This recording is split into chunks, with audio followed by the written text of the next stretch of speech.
Hi hello welcome to my channel. ನಾನು ನಿಮ್ಮ ಪಲ್ಲವಿ ಪ್ರಕಾಶ್. ಇವತ್ತಿನ ಬ್ಲಾಗ್ ಅಲ್ಲಿ ನಾನು ಕ್ಯಾಪ್ಸಿಕಮ್ ಅಥವಾ ದಪ್ಪ ಮೆಣಸಿನಕಾಯಿ ಇದ್ರದ್ದು ಒಂದು ರೆಸಿಪಿನ ತಿಳಿಸ್ಕೊಡ್ತಾ ಇದ್ದೀನಿ. ಚಪಾತಿ, ಪೂರಿ, ದೋಸೆ ಅನ್ನೋ ಜೊತೆ ಎಲ್ಲ ತುಂಬಾ ಚೆನ್ನಾಗಿರುತ್ತೆ ಇದೊಂದು ಕಾಂಬಿನೇಷನ್. ಬನ್ನಿ ಫ್ರೆಂಡ್ಸ್, ಇದನ್ನ ಹೇಗೆ ಮಾಡೋದಂತ ತಿಳಿಸ್ಕೊಡ್ತಾ ಇದ್ದೀನಿ. ಒಂದ್ಸಲ ಟ್ರೈ ಮಾಡಿ, ತುಂಬಾ ಒಳ್ಳೆ ಟೇಸ್ಟ್ ಬರುತ್ತೆ. ನೋಡೋಣ ಬನ್ನಿ ಫ್ರೆಂಡ್ಸ್ ಹೇಗೆ ಮಾಡೋದು ಅಂತ. ಪಾತ್ರೆ ಬಿಸಿ ಮಾಡಕ್ಕೆ ಇಟ್ಟಿದೆ. ಇವಾಗ ಪಾತ್ರೆ ಬಿಸಿ ಆಗಿದೆ. ಇದಕ್ಕೆ ನಾನು ಅಡಿಗೆ ಎಣ್ಣೆನ ಹಾಕೊಂತಾ ಇದ್ದೀನಿ. ಸ್ವಲ್ಪ ಜಾಸ್ತಿನೇ ಹಾಕೊಳ್ಳಿ, ಟೇಸ್ಟ್ ತುಂಬಾ ಚೆನ್ನಾಗಿ ಬರುತ್ತೆ. ಎಣ್ಣೆ ಸ್ವಲ್ಪ ಕಾದ್ಮೇಲೆ ಇದಕ್ಕೆ ನಾನು ಜೀರಿಗೆ ಮತ್ತೆ ಸಾಸಿವೆ ಕಾಳನ್ನ ಹಾಕೊಂತಾ ಇದ್ದೀನಿ. ಸ್ವಲ್ಪ ಚಟಪಟ ಆದ್ಮೇಲೆ ಈರುಳ್ಳಿ, ಕರಿಬೇವಿನ ಸೊಪ್ಪು ಹಾಗೆ ಹಸಿಮೆಣಸಿನಕಾಯಿ ಇಷ್ಟು ಕೂಡ ಹಾಕೊಂಡು ನೀಟಾಗಿ ಫ್ರೈ ಮಾಡ್ಕೊಂತಾ ಇದ್ದೀನಿ.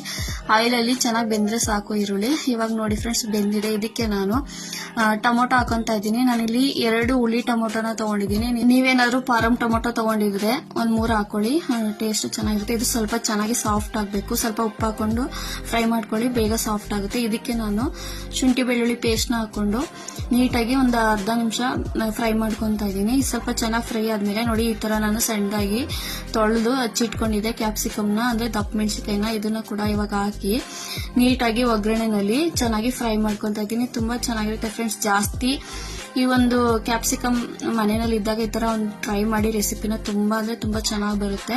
ಇವಾಗ ನೀಟಾಗಿ ಚೆನ್ನಾಗಿ ಫ್ರೈ ಆದ್ಮೇಲೆ ನೋಡಿ ಫ್ರೆಂಡ್ಸ್, ಈ ತರ ಸಾಫ್ಟ್ ಆಗಿ ಫ್ರೈ ಆಗಬೇಕು. ಇದಕ್ಕೆ ನಾನು ಅಚ್ಕಾರದ ಪುಡಿ ಹಾಗೆ ಧನಿಯಾ ಪುಡಿ, ಗರಂ ಮಸಾಲ, ಅರಿಶಿನ ಪುಡಿ ಇಷ್ಟನ್ನು ಕೂಡ ಹಾಕೊಂಡು ಉರಿನ ಕಡಿಮೆಲಿ ಇಟ್ಕೊಂಡು ನೀಟಾಗಿ ಫ್ರೈ ಮಾಡ್ಕೊಂತಾ ಇದ್ದೀನಿ. ಇವಾಗ ನಾನು ತೆಂಗಿನಕಾಯಿ ಮತ್ತೆ ಗಸಗಸೆನ ಹಾಕಿರ್ಬಿಡ್ತಕ್ಕಂಥ ಕಾಯಿ ಮಸಾಲೆನ ಹಾಕೊಂತಾ ಇದ್ದೀನಿ. ನೀವು ಇದ್ರ ಜೊತೆಗೆ ಗೋಡಂಬಿನೂ ಸಹ ಹಾಕೋಬಹುದು, ತುಂಬಾ ಚೆನ್ನಾಗಿರುತ್ತೆ ಟೇಸ್ಟ್. ಈ ಕಾಯಿ ಮಸಾಲೆದು ಹಸಿ ವಾಸನೆ ಎಲ್ಲ ಹೋಗೋವರೆಗೂ ಮಸಾಲೆ ಜೊತೆ ನೀಟಾಗಿ ಮಿಕ್ಸ್ ಮಾಡಿ ಫ್ರೈ ಮಾಡ್ಕೋಬೇಕು.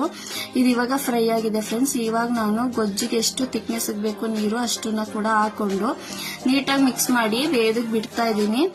ಇದು ಮಧ್ಯದಲ್ಲಿ ಬೇಯ್ತಾ ಇರ್ಬೇಕಾದ್ರೆ ನಮಗೆ ರುಚಿಗೆ ಎಷ್ಟು ಬೇಕೋ ಅಷ್ಟು ಉಪ್ಪನ್ನು ಕೂಡ ಹಾಕೊಂಡು ಬೇಯಿಸ್ಕೋಬೇಕಾಗುತ್ತೆ. ಗೊತ್ತಾಗುತ್ತೆ ಮಸಾಲೆ ಎಲ್ಲ ಚೆನ್ನಾಗಿ ಹಿಡಿದು ಯಾವ ರೀತಿ ಬೆಂದಿರುತ್ತೆ ಅಂತ. ಇವಾಗ ಫೈನಲಿ ಇದು ರೆಡಿ ಆಗಿದೆ ಫ್ರೆಂಡ್ಸ್. ಇದಕ್ಕೆ ನಾನು ಕೊತ್ತಂಬರಿ ಸೊಪ್ಪನ್ನ ಹಾಕೊಂಡು 1 ನಿಮಿಷ ಬೇಯಿಸ್ಕೊಂತಾ ಇದ್ದೀನಿ. ನೀವೇನಾದ್ರೂ ತರಕಾರಿ ಗೊಜ್ಜು ಮಾಡಿ ಬೇಜಾರಾಗಿದೆ, ಈ ರೀತಿ ಒಂದು ಕ್ಯಾಪ್ಸಿಕಮ್ ನ ಗೊಜ್ಜು ಮಾಡ್ಕೊಳ್ಳಿ. ನಾನು ಇವತ್ತು ದೋಸೆ ಜೊತೆ ಮಾಡಿದ್ದೆ, ತುಂಬಾ ಅಂದ್ರೆ ತುಂಬಾ ಚೆನ್ನಾಗಿತ್ತು ಟೇಸ್ಟ್.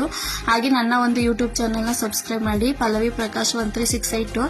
ಹಾಗೆ ಫೇಸ್ಬುಕ್ ಅಲ್ಲಿ ನೋಡ್ತಾ ಇರೋರು ಫಾಲೋ ಮಾಡ್ಕೊಳ್ಳಿ. ಈ ವಿಡಿಯೋ ಇಷ್ಟ ಲೈಕ್ ಮಾಡಿ, ಶೇರ್ ಮಾಡಿ, ಹಾಗೆ ಫಾಲೋ ಮಾಡಿ. Thank you friends.